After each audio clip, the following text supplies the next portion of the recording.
Nagsisimula ang pelikula sa pamamagitan ng isang flight plane na tinatawag na Deccan Air. Noong sandaling iyon, nakipag-ugnayan ang piloto sa pinakamalapit na paliparan para magsagawa ng emergency landing dahil nasa kritikal na kondisyon ang gasolina. Ngunit sa kasamaang palad, tumanggi ang paliparan at hindi pinayagan ng eroplano na magsagawa ng emergency landing doon. Biglang may kumuha ng telepono sa tower guard at ang pangalan ng lalaki ay Maara. Inutusan niya ang piloto na lumapag sa kalapit na Air Force area. Pagkatapos ay nagmadali si Maara kasama ang kaibigan sakay ng motorsiklo papunta sa Air Force Air Base. Samantala, lalong naging magulo ang sitwasyon sa eroplano nang halos maubos na ang gasolina. Nagulat ang mga sundalo doon sa biglang paglapag ng eroplano. Sa ibang lugar, si Maara ay nagpatuloy at nilusutan ang bantay ng mga sundalo upang makarating sa kinaroroonan ng eroplano. Sa kasamaang palad, ang piloto na si Chai ay nawalan ng malay dahil siya ay malubhang nasugatan. Hindi nagtagal, dumating si Maara sa eroplano, at nag-aalala siya sa kalagayan ni Chai. Ngunit ilang sandali pa, dumating ang mga sundalo upang palibutan siya. Binugbog at inaresto nila si Maara, dahil sa pagiging mapangahas kung saan pinalapag doon ang eroplano nang walang pahintulot ng militar. Ang kwento ay nag-flashback sa 6 na taon, isang babaeng nagngangalang Sundari at ang kanyang pamilya ay nakasakay sa isang lumang tren. Si Sundari ay isang babae na tinanggihan ng 20 lalaki, at sa araw na iyon ay makikipagtagpo siya at ang kanyang pamilya sa ika-21 lalaki. Sa paglalakbay, ang kanyang buong pamilya ay nagreklamo tungkol sa tren tulad ng masamang amoy, at ang matitigas na upuan. Pagdating sa kanilang destinasyon, sinalubong sila ng isang lalaki na nagngangalang Maara, siya ang ika-21 lalaki na ipapares kay Sundari. Sinabi ni Maara na wala siyang pagmamayari, ngunit may pangarap siyang magtatag ng isang airline. Sinabi ni Sundari na tinanggihan siya ng 20 lalaki dahil hindi siya marunong magluto. Ang gusto lamang niya ay ang makapagbukas ng cake shop. Hindi nagtagal, ang pamilya ni Maara ay nag-alok ng pagkain sa pamilya ni Sundari. Sa hapagkainan, ang lahat ay nag-uusap tungkol sa mga eroplano. Matagal ding nakipag-usap si Maara kay Sundari tungkol sa kani-kanilang mga pangarap. Nang makita ang mabait at matalinong pag-uugali ni Sundari, pumayag si Maara na pakasalan siya.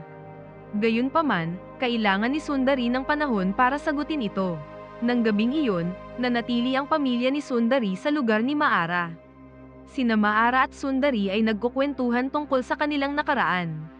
Sinabi ni Maara na ang kanyang nayon ay napakahirap, ang mga tren ay hindi humihinto doon, kaya ito ay nagpapahirap sa mga taga-nayon na makapaglakbay sa ibang lugar. Ang ama ni Maara ay isang guro at madalas itong sumulat ng maraming liham sa gobyerno na humihiling na magkaroon ng hintuan ng tren doon. Gayunpaman, hindi kailanman binigyang pansin ng gobyerno ang liham. Kaya naman habang lumalaki si Maara, nagpatuloy siya gamit ang kanyang pamamaraan sa pamamagitan ng pagtitipon at madalas itong nauuwi sa mga kaguluhan. Ang kanilang pagtitipon ay hinarang ng mga lokal na opisyal. Si Maara na emosyonal ay binato ang train at aksidenteng tinamaan ang isa sa mga nagprotesta. Pagdating sa bahay, galit na galit sa kanya ang kanyang ama dahil sa kanyang pag-uugali. Sa debate, sinabi ni Maara na ginawa niya iyon para mabago ang kalagayan ng kanilang nayon. Ang sitwasyon ay lumalala hanggang sa tuluyang nagalit ang kanyang ama at sinampal siya. Pagkatapos ay sinabi ng kanyang ama na kung isang araw ay namatay siya, ipinagbabawal na magsindi siya ng apoy para sa cremation. Sa sandaling iyon, umalis si Maara sa bahay at nagpa siya na sumali sa Air Force. Sa maikling kwento, si Maara na nagpapatuloy sa kanyang pang-araw-araw na buhay bilang isang militar ay sinubukang magpadala ng liham sa kanyang pamilya, ngunit ang kanyang ama ay galit pa rin at itinapon ang sulat. Agad namang hiningi ng ina ni Maara ang sulat at binasa ito ng malakas.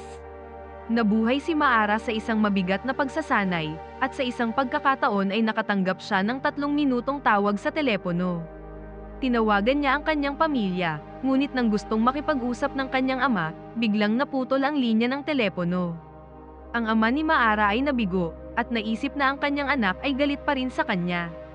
Samantala, gusto ni Maara na muling tawagan ang kanyang pamilya, ngunit naubos na ang nakalaang oras para sa kanyang pagtawag. Bumalik sa kasalukuyang panahon, nang kausap ni Maara si Sundari. Hindi nagtagal, dumating ang pamilya ni Sundari para sunduin siya dahil lumalalim na ang gabi.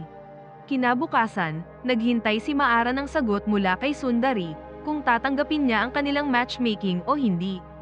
Ipinahayag ni Sundari na hindi siya papayag kaya naging sanhi ito ng pagkagulat ng kanyang pamilya.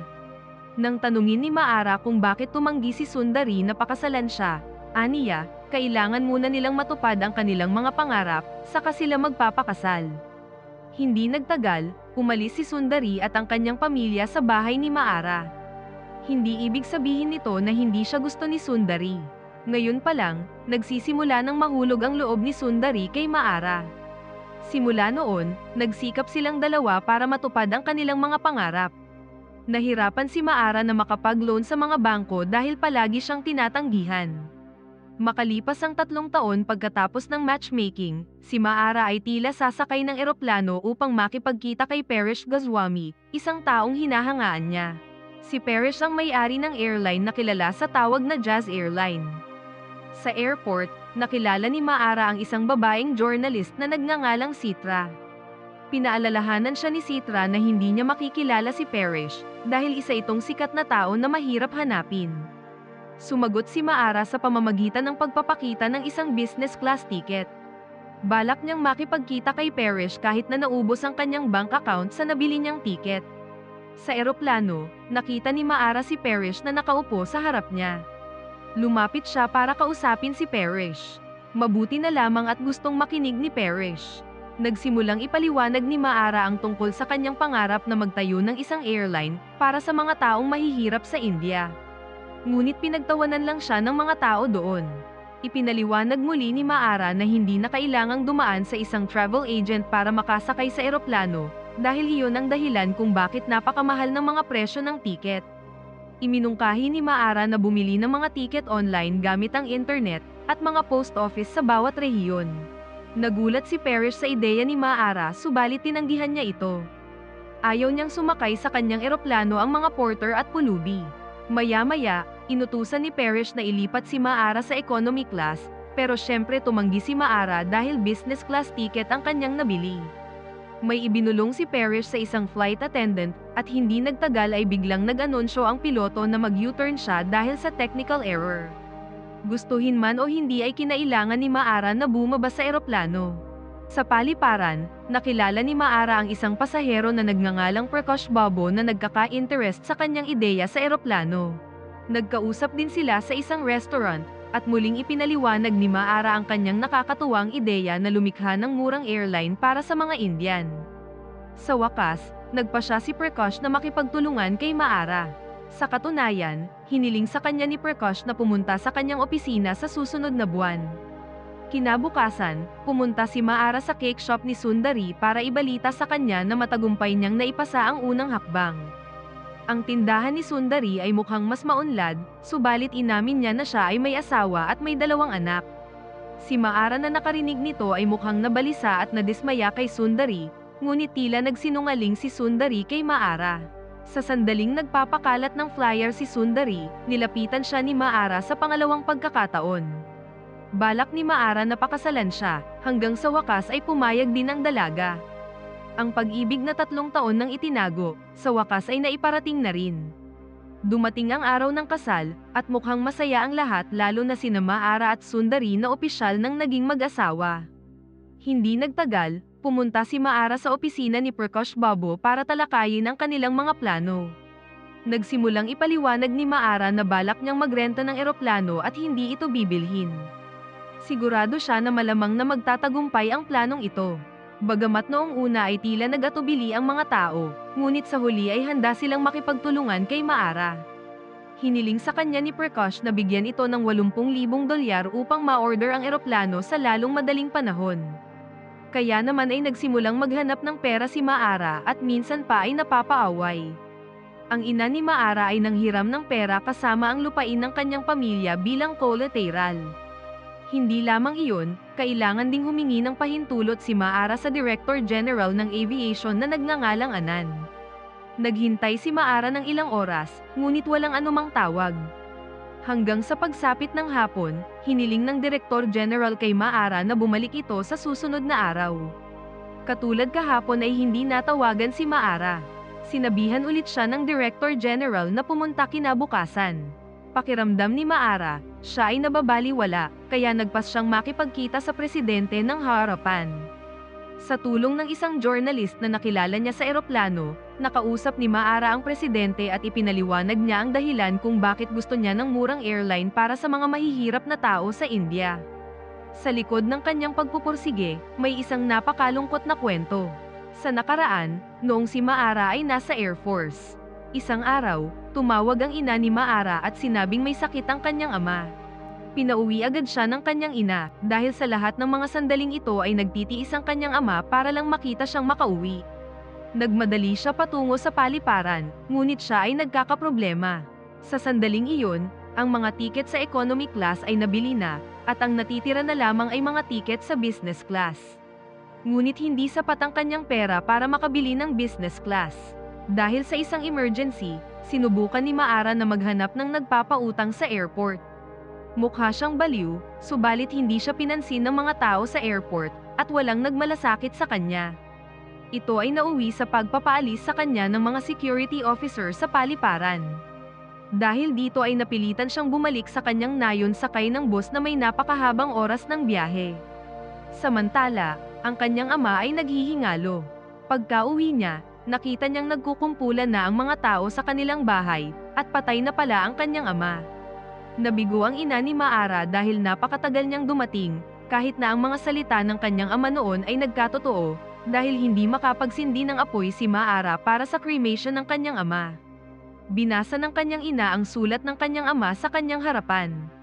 Bawat salita sa sulat ay tila hinihiwa ang kanyang puso, dahil sa lahat ng sandaling ito ay labis na ipinagmamalaki at mahal siya ng kanyang ama. Dahil sa malungkot na kwentong ito, magsisikap si Maara para hindi mangyari sa ibang tao ang kanyang karanasan. Ang presidente na naantig sa kwento ni Maara ay tumulong sa kanya sa proseso ng pagkuha ng lisensya.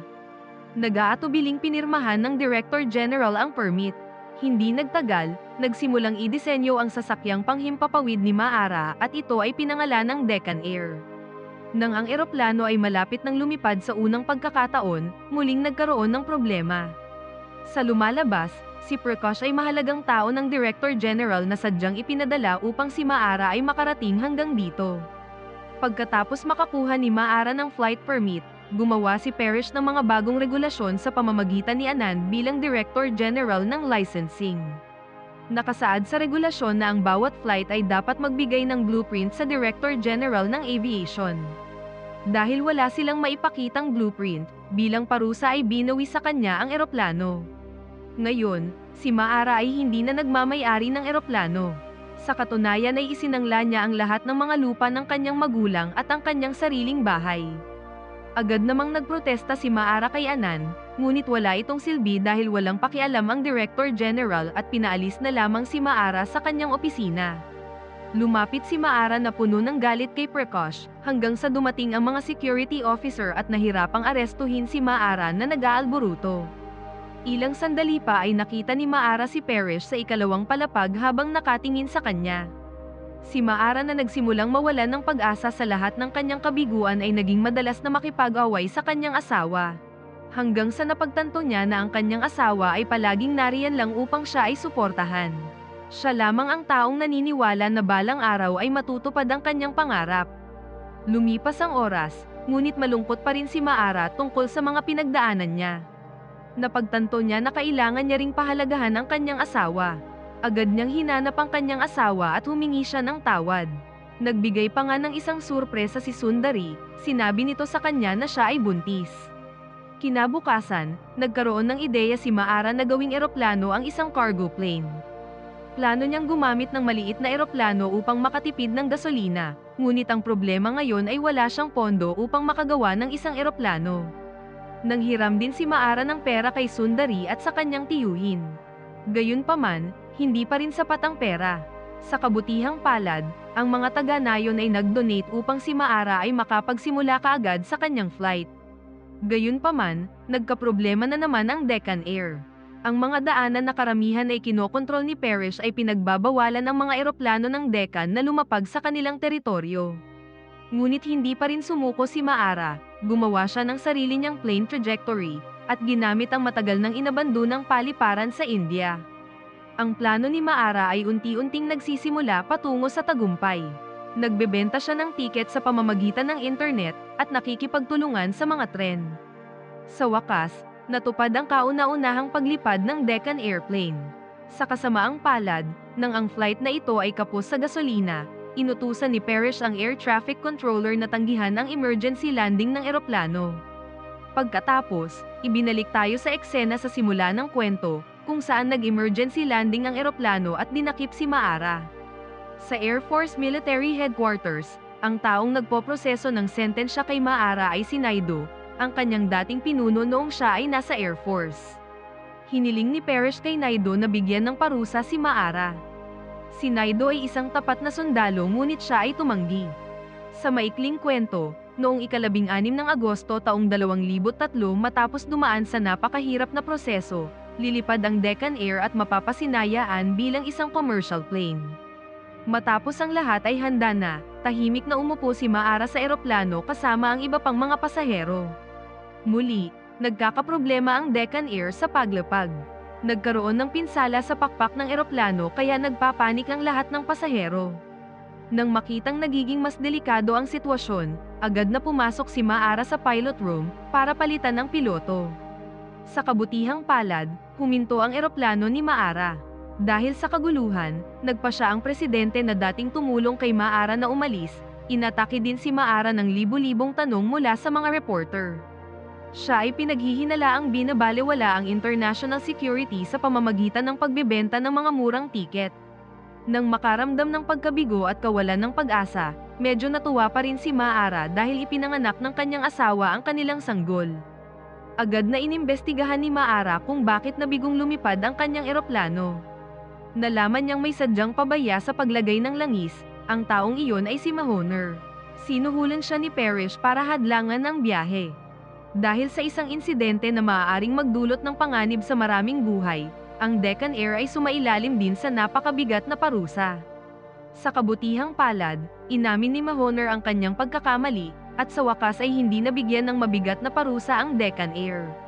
Sa kabila ng pagiging malaya sa mga parusa, kailangang tanggapin ng Deccan Air ang malupit na katotohanan na hindi na sila pinaniniwalaan ng mga tao. Naniniwala sila na ang mga murang tiket sa eroplano ay hindi ginagarantiyahan ang kaligtasan ng mga pasahero. Ang mga Indian ay natatakot na sumakay sa mga eroplano ng Deccan. Si Maara na lalong desperado ay sumigaw sa abot ng kanyang makakaya para ilabas ang bigat na kanyang nararamdaman sa ngayon. Siya ay inabandona ng investor, kaya nagsimula siyang maghanap ng mga bagong investor.